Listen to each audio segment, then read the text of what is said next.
So Roland, are you ever going to promote? Actually, it's been almost a year since I sold Rage in the Cage. Since that year, I've had a chance to really recoup, think a lot. You know, after 18 years of promoting, never really had a chance to really have time for myself. I started a little small show called the UCFC. I've done 3 of them this year, 2015, where it's an event where it's beginners and they strike and they do Muay Thai and kickboxing, and it's going actually really, really good. As far as a sanctioned MMA show, right now as it stands, I would say no, I'm not interested in. I'm having such a good time with this little small show, but I'm actually going to get into promoting grappling tournaments as well. I just did one recently, so we'll see what happens in the next couple of months. Hold on a second, let me turn that off.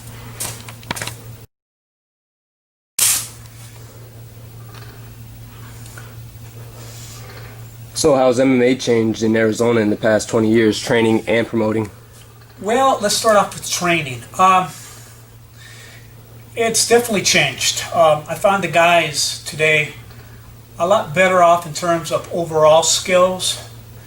Not sure if they have a particular discipline like the old days where you have a D1 wrestling background or a legitimate BJJ black belt or a legitimate Muay Thai guy that's fought in Holland or Thailand, where you can always fall back to your ace. Back in the old days, that's what I remember. Today, you don't see a whole lot of guys with, say, black belts, or that means the gi legitimate black belts. You see a lot of black belts today that are MMA black belts, and they got their black belts with the gi on. I don't understand that, but whatever, that's their business. I found the guys a lot more athletic, more conditioned these days. I think they lack a little bit of the positioning, especially on the ground. But overall, I think they're really, really good. They're fun to watch. In terms of the schools, there's a lot of schools today in Arizona. There's a lot of new instructors in the Valley teaching different types of martial arts. It seems like the instructors really put time into students in terms of getting them into the UFC or whatever the case is. I think they could be limited now because I think they've realized that they need volume and they need large classes to pay their rent and keep the school in business, because there's a lot of people coming from third worlds like, say, Brazil, and these instructors are fantastic BJJ guys where they don't mind living in the school, they don't mind really not having a lot of money, and they're not real materialistic. Where the American instructor, you know, has a house, he has a car payment, and he has a lot of bills, and he's not willing to stay in the school or be there 12 hours. So in terms of that, I see a lot of changes in terms of the martial arts schools in Arizona. And what's up with your black belt? You know, I've been asked that question for the last maybe, 18 years. I started training in 1994 with Rickson Gracie along with his cousin Rodrigo Gracie, and I got my black belt in 1998, where I had a lot of experiences with particular people in the BJJ world from Brazil that I personally didn't like, where I kind of stuck to my guns and I told myself I'm never going to let myself get promoted by them, because there just seems to be a lot of things that I didn't like personally, and I didn't like the way they handled business. So I waited many, many years, and trust me, I could have got a brown belt back in 1999 if I wanted to.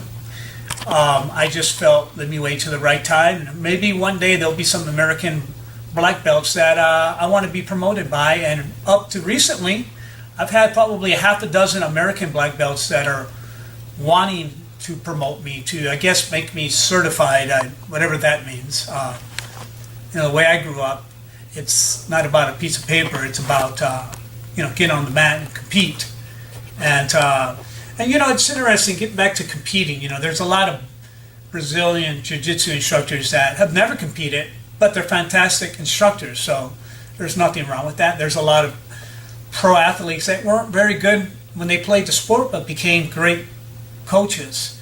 You know, I fought in boxing, MMA, and no gi and gi, because it's my personal opinion. I just feel that to be legitimate, and this is my personal opinion, you have to compete as well. And no disrespect to the instructors that got their black belts inside the school and never competed. So for whatever reason, I guess because they got a piece of paper that says they're a black belt, where I did 11 super matches as a brown belt, won 9 out of 11, I believe. And I also took on the Mundial absolute black belt champion of the world, Margarita Puentes. It lasted longer than anybody in the world that year. So, you know, it is what it is, and we'll see what happens this year. Maybe I'll make that move. Oh, so you're going to be able to compete again? Yeah, you know, it's funny. As you can see, I think you can see, I just finished training. I've lost over 20 pounds. I'm 52 now. And my body feels great. I'm probably going to, I guess, get a certified black belt. You know, if you can't beat them, join them this year. And I'm going to get out there with the gi and no gi, and probably do MMA too, and see how I do. I mean, let's be honest. I mean, I'm not going to be a world champion, but I could be a world champion 50 and over. So that's really what I'm shooting for. Oh, and what are your hobbies that aren't fight related? My hobbies, I love movies. I love studying different religions. I like studying unidentified objects. I guess people call them aliens. Love to eat. Spend most of the time alone. And really, pretty much a simple guy. Basically, that's what I do. Okay. And how many MMA fighters have you had at one time or another trained? Oh, wow. You know, I really don't know that number. I've trained with at my academies over the years, probably, I'm going to say over 50. There's actually a few still fighting today. They train with me one time or another. Joe Riggs is still fighting, Yasin Mesa, Seth Belinsky, Kyle Kingsbury. That's just to name a few that are still active. I've been out of teaching since '03 and had a little short run at '05 with Gerber Adonis. And it's funny you brought that up because I'm strongly considering opening up a school in the next couple of weeks. And this is going to be more of a private gym for executives in terms of MMA. Not sure where I'm going to do it at, but we'll see what happens in the next few weeks. Okay. Yeah, that's good, Corey. You want to go eat?